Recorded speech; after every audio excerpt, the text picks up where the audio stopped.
Lahat ng paniniwala mo tungkol sa kung sino ka mali. Pag-isipan natin, naniniwala ka bang ikaw ay ang pangalan mo, ang propesyon mo, ang lugar kung saan ka ipinanganak? Hindi yan ikaw. At ito ang dahilan kung bakit 75% ng mga tao ay nabubuhay na reaksyon lamang sa buhay, nakagapos sa mga utang, takot, at limitasyon, nang hindi tunay na nabubuhay. Pero paano kung mapatunayan ko sa iyo na ang iyong tunay na pagkatao ay walang hanggan na mas malaki kaysa sa iyong iniisip? Natutuhan ko matapos ang mahabang panahon na ang akala kong ako hindi pala. Naniniwala ako na ang pangalan ko ang tumutukoy sa akin, na ang katawan ko ang tumutukoy sa akin, na ang aking kasaysayan hanggang doon ang nagsasabi kung sino ako. Ngunit ang katotohanan ay wala sa mga iyon ang ikaw. Kapag tinanong ng isang tao na, sino ka? Karamihan ay sasagot sa pamamagitan ng pagsasabi ng pangalan, edad, tirahan o kung ano ang hanap buhay. Ngunit huminto at mag-isip, iyon nga ba talaga ikaw? Ang pangalan ay ibinigay ng iyong mga magulang, ang katawan ay nagbabago sa paglipas ng panahon, ang trabaho ay maaaring mawala sa isang iglap. Kaya, nasaan ang tunay na ako? Natuklasan ko na nabubuhay tayo sa tatlong antas ng sabay-sabay. Tayo ay mga espiritual na nilalang, mayroon tayong intelektual na kakayahan, at naninirahan sa isang pisikal na katawan. Ang problema ay ang karamihan sa mga tao ay lubos na nakakulong lamang sa huling antas na ito, ang pisikal. Para bang naniniwala silang ang umiiral lamang ay ang mga bagay na maaari nilang hawakan o makita, at hinahayaan nilang kontrolin sila ng lahat ng nasa paligid.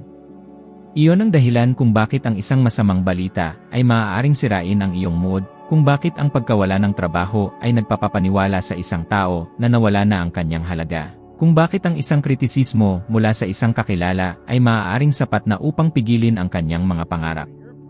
Naisip mo na bang sumuko sa isang ideya dahil lamang sa may tumawa rito? Nangyayari ito dahil nililito natin ang ating kakanyahan sa mga bagay na panlabas. Ang katawan ay nagkakasakit, ngunit hindi ikaw ang sakit. Ang trabaho ay maaaring mawala, ngunit hindi ikaw ang posisyon na iyong pinaghahawakan. Kahit ang iyong bank account ay maaaring maubos, ngunit hindi ibig sabihin na ikaw ay mahirap. Ang tunay na ako ay higit pa sa mga pangyayaring ito. Gayunpaman, nang hindi namamalayan, ang karamihan sa populasyon ay nagugugol ng kanilang buhay na reaksyon lamang sa lahat ng ito. Nakakakita ako ng mga taong gumigising na lamang, inuulit ang parehong gawain, nagrereklamo sa parehong problema, at hindi kailanman humihinto upang itanong, nabubuhay ba ako o reaksyon lamang?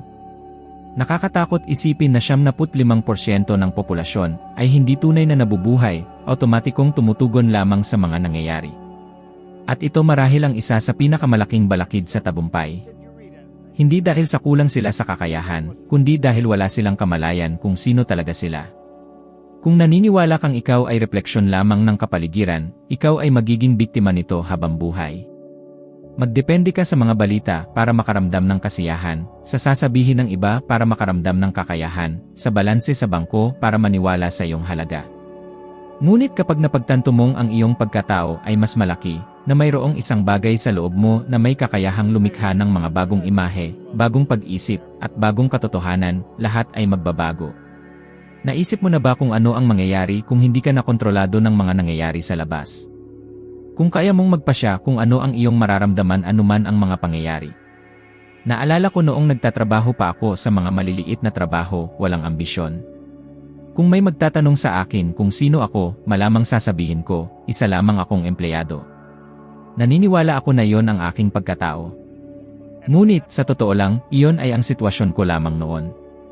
Ang malaking pagbabago ay nangyari nang simulan kong tanungin ang sarili ko, sino ba talaga ako? At napagtanto kong hindi ako ang mga bagay na aking pag-aari, hindi ako ang aking ginagawa, hindi ako ang iniisip ng iba sa akin. Ang pagkaunawa na ito ay nakapagpalaya, dahil ipinakita nito sa akin na hindi ko kailangang tanggapin ang papel na sinisikap ibigay sa akin ng mundo. Isipin mo kung gaano karaming beses mo na tinukoy ang iyong sarili sa mga label na nagmula sa labas. Tamad ka. Hindi ka matalino. Hindi ka magiging isang tao sa buhay. Ilan sa mga pariralang ito ang narinig mo at tinanggap mo na parang mga katotohanan? Ang totoo ay hindi. Mga opinyon lamang ito na, kapag paulit-ulit na sinabi, ay humuhubog sa paraan ng iyong pagtingin sa iyong sarili. Ngunit hindi yan ikaw. Ikaw ay ang kakayahang pumili ng mga bagong pag-iisip, bumuo ng mga bagong imahe, lumikha ng isang ganap na magkaibang kinabukasan. At narito ang isang mahalagang bagay, ang paniniwala mo kung sino ka ay tumutukoy kung paano ka kumikilos araw-araw. Kung naniniwala kang limitado ka, kikilos kang limitado. Kung naniniwala kang hindi ka karapat-dapat, iiwasan mo ang mga oportunidad. Ngunit kung magsisimula kang maniwala na mayroon sa loob mo na mas malaki kaysa sa anumang balakid, kikilos ka ng iba. Magiging bukas ka sa mga bagong posibilidad, makikita mo ang iyong sarili na may kakayahang lumampas, maakit mo ang mga pangyayari na dati ay hindi mo namamalayan. Lahat ay nagsisimula sa simpleng, ngunit malalim na tanong na ito, sino ba talaga ako? Karamihan ay hindi alam ang sagot. At marahil ito ang dahilan kung bakit maraming tao ang nagugugol ng kanilang buong buhay na inuulit ang mga pattern nang hindi nauunawaan kung bakit hindi nila mababago. Naghahanap sila ng mga sagot sa labas, ngunit ang sagot ay hindi kailanman nasa labas. Lagi itong nasa loob nila. Mula noong bata pa tayo ay nabubuo tayo ng isang bagay na bihira nating tinatanong, ang conditioning. Noong mga bata pa tayo, hindi natin pinipili kung ano ang paniniwalaan, sumisipsip lamang tayo. Lumaki tayo na nakakarinig ng mga pariralang tulad ng ang pera ay hindi tumutubo sa puno, ang pagsusumikap ay ang tanging paraan, hindi mo magagawang makuha ang lahat sa buhay. At nang hindi namamalayan ay tinatanggap natin ito bilang mga katotohanan. Ang ganitong uri ng conditioning ay naninirahan sa isang lugar na malalim sa isipan na, kahit na sinisikap nating baguhin ng may malay, parang may isang bagay na hindi nakikita ang humihila sa atin pabalik sa lumang pattern. Para bang may isang nakatagong programa na tumutukoy kung paano tayo tumutugon sa pera, sa mga oportunidad, at maging sa ating mga ambisyon. Ang natuklasan ko ay ang conditioning na ito ay napakalakas na nakakatakot. Isipin ang isang batang lumalaki sa isang tahanan na may patuloy na mga problema sa pananalapi. Hindi na niya kailangang ipaliwanag ng kahit sino, pinagmamasdan lamang niya at nagtatapos na ang pera ay isang bagay na kulang, na laging kulang, na nagdudulot ng away at pagkabalisa. Ang impresyong ito ay nakaukit sa subconscious mind at nagiging isang lente kung saan nakikita ng tao ang mundo sa kanyang pagtanda.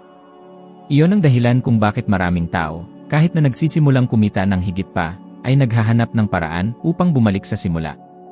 Hindi nila namamalayan, ngunit mayroon silang isang hindi nakikitang limitasyon sa loob na nagdidikta kung gaano karami ang kanilang iniisip na karapat-dapat nilang makuha. Naranasan ko ito mismo. Pagkatapos kong iwan ng eskwela, tinanggap ko ang anumang uri ng trabaho, gaano man ito kasimple o kaunti ang sahod. Hindi dahil ayaw ko ng mas maganda, kundi dahil sa loob ko ay kumbinsido ako na yon ang aking lugar. Wala akong ideya na inuulit ko lamang ang pattern na aking nasipsip sa kapaligiran. Para bang sa mga taon ay naglakad ako sa mga bilog, naniniwala na umuusad ako, samantalang pinapatibay ko lamang ang conditioning na mayroon na. At hindi lamang ito ang natatanggap natin sa loob ng bahay. Ang panlabas na kapaligiran ay mas pinapalakas pa ang prosesong ito. Ang lipunan, ang mga kumpanya, maging ang mga pagkakaibigan ay nag-aambag upang maikabit ka sa hulmahan. Isipin ang nangyayari kapag ang isang tao ay nagsimulang mangarap ng malaki sa isang pangkat ng mga karaniwang kaibigan. Ano ang maririnig mo? Maging makatotohanan, hindi ito para sa mga katulad natin, magsisisi ka rin. Ito ang tahimik na presyon ng kapaligiran na sinisikap na panatilihin ang lahat sa parehong antas. Ang kakaiba ay ipinakikita ng mga estadistika na 75% ng mga tao ang sumusunod sa landas na ito, nagtatrabaho ng 40 taon, at gayunpaman nagtatapos na may kaunti o walang anumang yaman. 5% lamang ang nakakamit ng kalayaan sa pananalapi. Ang mga numerong ito ay hindi nagsisinungaling. Ang tanong ay, talagang gusto mo bang sumama sa karamihan? Mayroong isang bagay na mas malalim pa sa conditioning na ito. Hindi lamang nito nililimitahan ang ating mga panlabas na pagpipilian, ngunit hinuhubog din nito ang paraan ng ating pag-isip tungkol sa ating sarili. Ilang beses mo na ba naisip ang isang magandang ideya at kaagad na naisip na hindi ito para sa akin, hindi ko kaya, wala akong sapat na pinag-aralan? Saan mo sa tingin mo nanggagaling ang mga boses na ito? Hindi ka ipinanganak na may mga ito. Ang mga ito ay mga impresyon na nakuha, paulit-ulit na sinabi na naging isang emosyonal na katotohanan, at hindi lamang makatwiran. Ngunit narito ang malaking pagbabago, kung lahat ng ito ay natutunan, maaari rin itong makalimutan. Ang conditioning ay hindi kapalaran. Nang sa wakas ay napagtanto kong hindi ko kailangang tanggapin ang papel na isinulat para sa akin ng kapaligiran, sinimulan kong tanungin ang bawat paniniwala na aking daladala. Naalala ko ang unang pagkakataon na may nagsabi sa akin na maaari akong kumita ng $100,000 sa isang taon. Ang aking agarang reaksyon ay pagtanggi, parang imposible, katawa-tawa, wala sa aking realidad. Ngunit nang magpasya akong hamunin ang paniniwalang iyon at kumilos ng iba, ang buhay ko ay lubos na nagbago. Ako na noon ay walang direksyon, bigla na lang ay nagtatayo ng isang maunlad na negosyo. Ipinakita nito sa akin na ang karamihan ay nabubuhay bilang bilanggo ng mga minanang paniniwala, naniniwalang sila ay malaya. Ngunit ang tunay na kalayaan ay nangyayari lamang kapag sinira mo ang conditioning.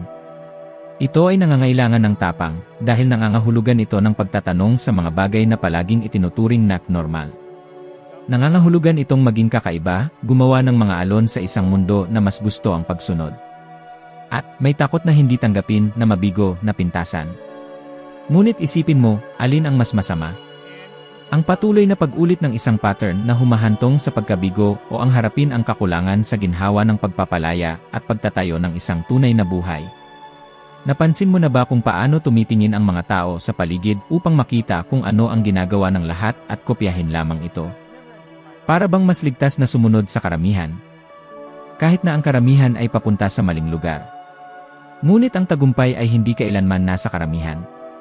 Lagi itong nasa mga taong naglakas loob na mag-isip ng iba, na naghamong sa conditioning, na piniling maniwala na maaari silang maging higit pa sa sinasabi ng mga panlabas na tinig.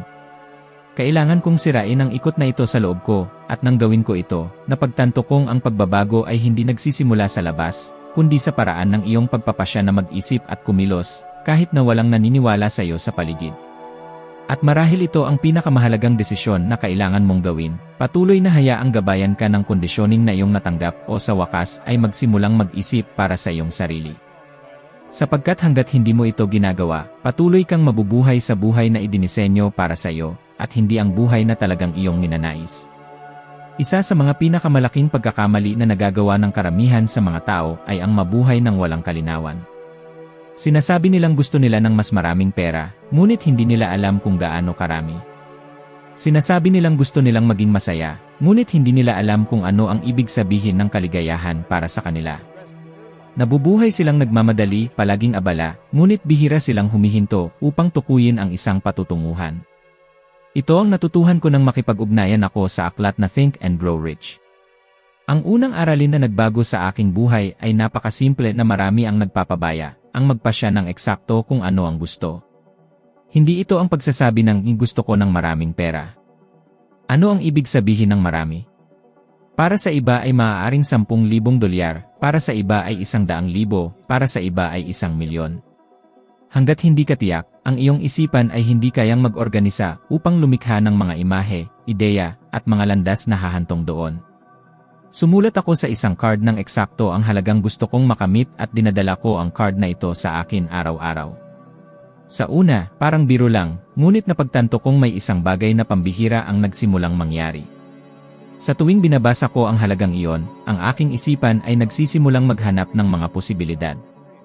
Para bang may isang radar na na-activate, na nagsasala ng mga bagong ideya, mga tao, mga sitwasyon, at maging ng mga oportunidad na dati ay hindi nakikita.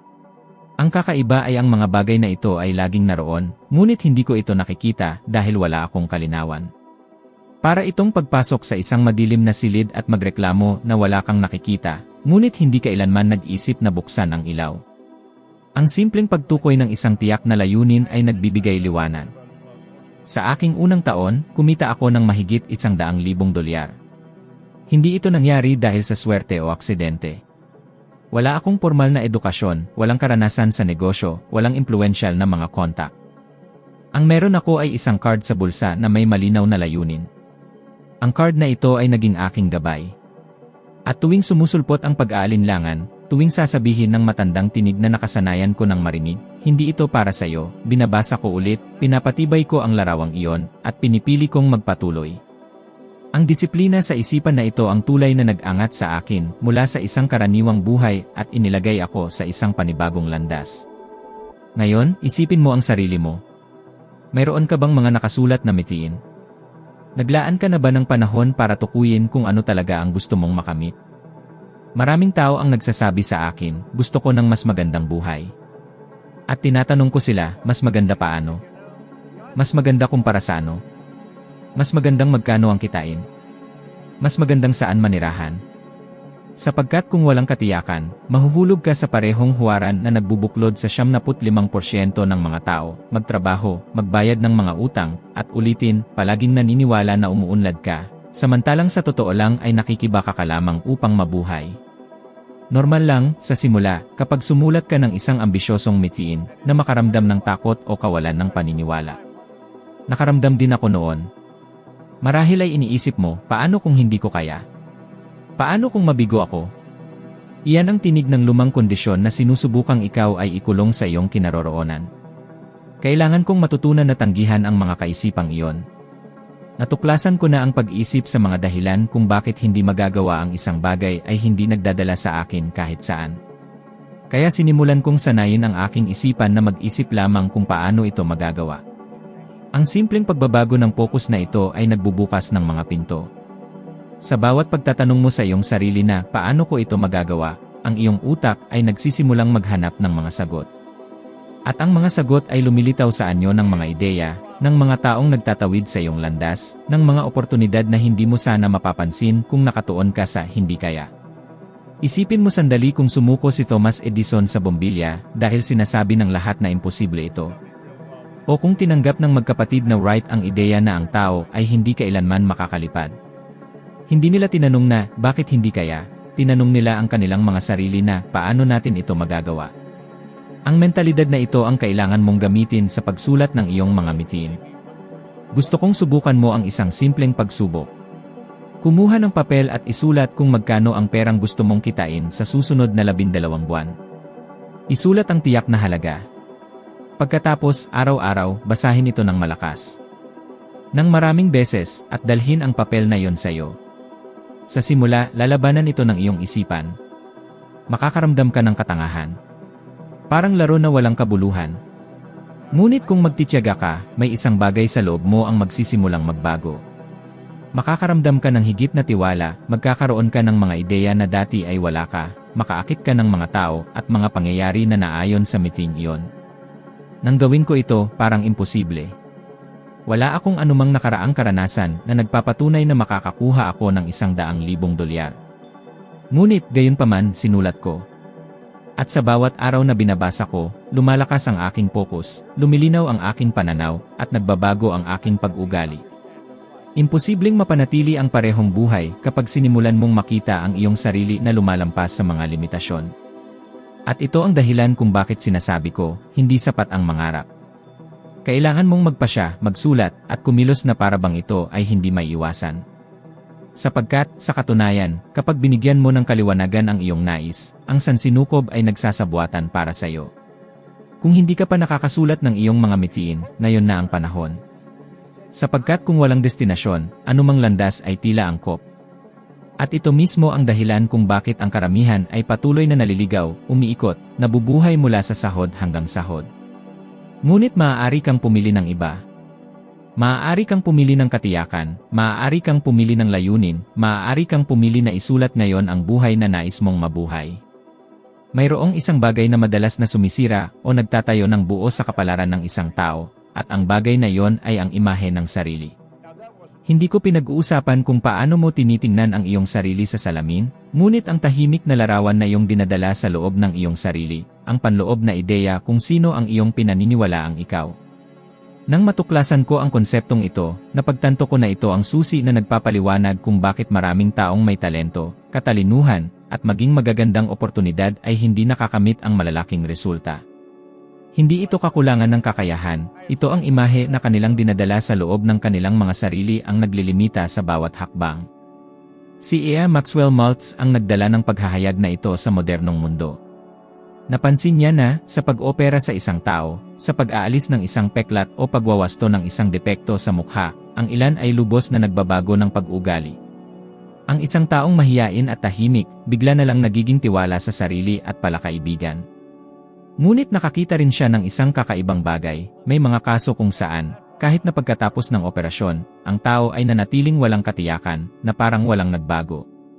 Ipinakita nito na hindi ang panlabas na anyo ang talagang tumutukoy sa pagbabago, kundi ang panloob na larawan na pinananatili ng tao tungkol sa kanyang sarili. Doon ko napagtanto kung gaano ako nakakulong ng aking sariling imahe ng sarili. Sa loob ng maraming taon, naniniwala ako na hindi ako kaya ng malalaking bagay, na hindi ako kailanman magtatagumpay. Pinagagawa nito sa akin na tanggapin ang maliliit, mababang sahod na trabaho, na walang pag-asa. Hindi ako sumusubok ng anumang bago dahil, sa kalooban, naniniwala ako na hindi ako isang taong karapat-dapat o kayang makamit ang higit pa. Ang aking buhay ay sumasalamin ng eksakto sa paniniwalang iyon. Kumilos ako ayon sa imahe na mayroon ako sa aking sarili, at walang anumang bagay sa panlabas na mundo ang makakapagbago nito hanggang sa magbago ako sa loob. Marahil ay nadama mo na rin ito.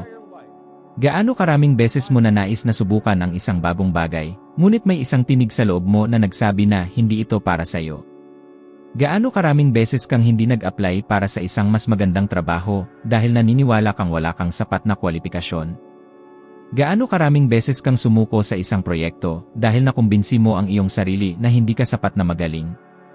Ang panloob na diyalogong ito ay ang ekspresyon ng iyong imahe ng sarili. Hindi mahalaga kung gaano ka magsumikap, kung sa loob mo ay may negatibong imahe, ang iyong mga resulta ay magiging limitado. Kailangan kong matutunang muling itayo ang aking imahe ng sarili ng may kamalayan. Ang isa sa mga pinakamabisang kasanayan na aking pinagtibay ay ang pagsulat araw-araw ng isang detalyadong paglalarawan ng kung sino ang gusto kong maging. Hindi ako sumulat sa hinaharap, ngunit sa kasalukuyan, ako ay may tiwala sa sarili, ako ay maunlad, ako ay disiplinado. Sa simula, parang kasinungalingan. Tinitignan ko ang aking sarili sa salamin at hindi kinikilala ang mga salitang iyon. Ngunit, habang inuulit ko, binabasa ng malakas, at binibiswalisa ang bersyon na iyon ng aking sarili, may isang bagay ang nagsimulang magbago. Sinimulan ng aking isipan na tanggapin na posible ito. At kapag tinanggap na ito ng isipan, nagbabago ang pag-ugali. At kapag nagbago ang pag-ugali, ang mga resulta ay hindi maiiwasang magbabago. Minamaliit ng mga tao ang kapangyarihan ng prosesong ito. Naniniwala sila na pag-aaksaya ng oras ang pag-imagine ng isang mas magandang bersyon ng kanilang mga sarili, samantalang, sa totoo lang, ito mismo ang nagbubukas ng daan para sa mga bagong karanasan. Isipin mo ang mga artista, atleta, at mga leader na hinahangaan natin. Sa tingin mo ba ay nakamit nila ang kanilang mga nakamit dahil may isang taong nagkumbinsi sa kanila mula sa labas? Hindi. Una nilang nakita ang kanilang mga sarili bilang mga kampiyon, bilang mga tagalikha, bilang mga leader. Ang panloob na imahe ay nauna sa panlabas na tagumpay. Para itong sinasabi ni Van Gogh, pinapangarap ko ang aking pintura, at pagkatapos ay pinipinta ko ang aking pangarap. Hindi siya naghihintay na magtagumpay para makita ang kanyang sarili bilang isang artista. Nakita na niya ang kanyang sarili bilang isang artista, at iyon ang gabay sa bawat pagpipinta. Nang simulan kong gawin ang kasanayang ito, napagtanto ko na hindi lamang ito isang bagay ng iba't ibang pag-isip. Ito ay isang iba't ibang pag-aruga. Sa pag-imagine sa aking sarili na nabubuhay na kung paano ko gusto, sinimulan kong maranasan ang damdamin ng kalagayang iyon. Ang damdaming ito ang nagre-reprogram sa subkonsyente. At sa subkonsyente kung saan nakaugat ang imahe ng sarili. Kaya, hindi sapat ang subukang kumbinsihin ang iyong sarili ng makatwiran. Kailangan mong madama. At sa bawat pag-uulit, sa bawat biswalisasyon, sa bawat nakasulat na pagpapahayag, lumilikha ka ng isang bagong panloob na huwaran. Ngayon, kapag tumitingin ako sa nakaraan, napagtanto ko na ang lahat ng aking mga nakamit ay hindi lamang bunga ng panlabas na pagsisikap. Ito ay direktang resulta ng pagbabago ng aking imahe ng sarili. Tumigil ako sa pagtingin sa aking sarili bilang isang taong limitado at sinimulan kong tingnan ang aking sarili bilang isang taong may kakayahang umunlad, magturo, at mamuno. Ang pagbabagong ito ay hindi nangyari sa isang araw, ngunit patuloy, at ang bawat maliit na tagumpay ay nagpapatibay sa bagong imahe na aking itinatayo. Ang katotohanan ay tayong lahat ay may daladalang imahe ng sarili sa loob natin na maaaring sumisira sa ating mga pinakamalaking pangarap. At kung hindi ka magsisikap ng may kamalayan upang baguhin ito, mananatili kang bilanggo nito. Ngunit ang magandang balita ay maaari mong muling likhain ang imaheng ito anumang oras. Lahat ay nagsisimula sa pagpapahintulot sa iyong sarili na makita kung sino ang talagang nais mong maging, sa pagsulat ng pangitain na iyon, at sa pagtatalaga na basahin at madama ito araw-araw. Hanggang sa ito ay maging likas na ang iyong panlabas na mundo ay walang magagawa kundi ang sumunod dito. At marahil ito ang pinakamakapangyarihang aral na aking natutunan, ang iyong buhay ay hindi kailanman magiging mas malaki kaysa sa imahe na mayroon ka sa iyong sarili. Natuklasan ko na mayroong isang universal na batas na namamahala sa lahat ng bagay, at ang batas na ito ay ang batas ng polarity. Ang lahat sa buhay ay may dalawang panig. Kung mayroong lamig, mayroon ding init. Kung mayroong taas, mayroon ding baba. Kung mayroong kabiguan, mayroon ding tagumpay.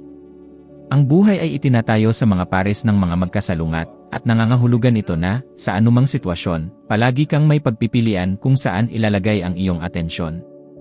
Mukhang simple, ngunit ang pagpipiliang ito ang tumutukoy sa iyong saloobin, at ang iyong saloobin ang nagtatayo o sumisira sa iyong kinabukasan. Nang simulan kong maunawaan ito, napagtanto ko na ang karamihan sa mga tao ay otomatikong pumipili ng negatibong panig. Nawalan ang trabaho at iniisip na hindi na ako makakakuha pa ng trabaho. Nakakatanggap ng kritisismo at naniniwala na hindi ako kaya. Nakakaranas ng kahirapan sa pananalapi at sinasabi na ang buhay ay hindi makatarungan sa akin. Ang mga reaksyong ito ay nangyayari dahil nasanay na tayong tumuon sa kung ano ang kulang, sa kung ano ang masakit, sa kung ano ang hindi tama. Ngunit sa tuwing ikaw ay nakakapit sa panig na ito, pinalalakas mo mismo ang bagay na ayaw mo. Ang buhay ay hindi tumutugon sa iyong nais paminsan-minsan, ngunit sa iyong iniisip at nadarama ng palagi. Ako mismo ay nakaranas ng mga sitwasyon kung saan tila walang paraan palabas. Nang umalis ako sa aking trabaho bilang isang bombero, maaari sana akong pumili na tumingin lamang sa kawalan ng katiyakan, sa takot na hindi magkaroon ng sahod sa katapusan ng buwan. At kung ginawa ko iyon, malamang na bumalik ako agad sa katiyakan ng isang permanenteng trabaho. Ngunit pinili kong tingnan ang kabilang panig, ang oportunidad na magtayo ng sarili kong negosyo, ang pagkakataon na maging may-ari ng aking kapalaran. Ang pagpiling ito ng saloobin ang nagpapatuloy sa akin, kahit na tila hindi tiyak ang mga bagay-bagay. Mahalagang maunawaan na hindi ka maaaring mag-isip ng positibo at negatibo ng sabay. Ang isipan ay maaari lamang humawak ng isang direksyon sa bawat oras. Kaya, kapag pinili mong tumuon sa positibong panig, kahit na nasa gitna ka ng isang hamon, nagbubukas ka ng espasyo para sa mga bagong ideya, solusyon, at oportunidad na makarating sa iyo.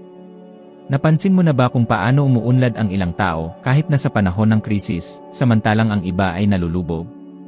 Wala itong kinalaman sa swerte, may kinalaman ito sa saloobin. Ang mga nagpapasyang tumingin sa panig ng oportunidad ay palaging nakakahanap ng mga paraan upang sumulong. Ang mga nagpapasyang tumingin sa panig ng problema ay lalong nalulubog dito. Ang pinakamahalagang punto sa lahat ng ito ay hindi ka kung ano ang sinabi nila na ikaw ay, o kung ano ang sinubukan ng kapaligiran na hubugin ka na maging. Ikaw ay sa totoo lang, ang larawang pinipili mong likhain sa loob mo. At kapag binago mo ang larawang ito, binabago mo ang lahat ng direksyon ng iyong buhay.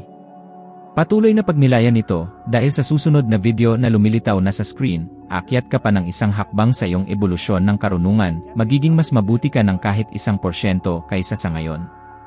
Maraming salamat sa pakikinig hanggang dito, at hinihintay kita sa susunod na video.